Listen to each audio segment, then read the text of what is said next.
barren sidewalks, dead patches of grass, frequent gaps to accommodate busy intersections, minimal trees for shade, giant parking lots, and noise pollution.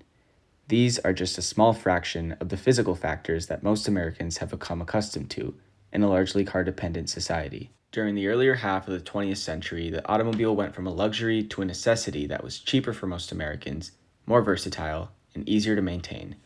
What followed was decades of massive highway and road expansions that contributed to a distinct American culture that favors the car as a primary mode of transportation, not to mention one that favors a sense of privacy and control.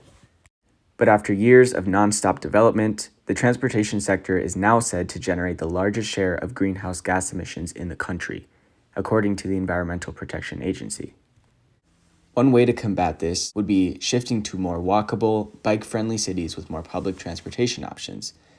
But as easy as that may sound, it will be extremely difficult as it will involve making alterations to a culture that has already become an integral aspect of American society for many decades, and an increase in funding for public transportation networks may involve having to redirect funding that goes into highway repairs and expansions that are necessary for the growing population. And in doing so, traffic and greenhouse gas emissions may increase while cities develop the proper infrastructure. With that said, the issue of car dependency throughout the nation can be dramatically reduced in order to make our cities more carbon neutral. And the first step is a broad expansion of bike lanes and safe pedestrian walkways. An increase in pedestrian walkways and bike lanes will lead to the improved health of commuters in urban environments throughout the United States. The expansion of bike lanes and walkways will also help reduce social inequalities and increase economic productivity because workers will find it easier and more affordable to commute to work under whichever method they choose. Ultimately, the goal is not to eliminate the use of cars as a mode of transportation for the general public.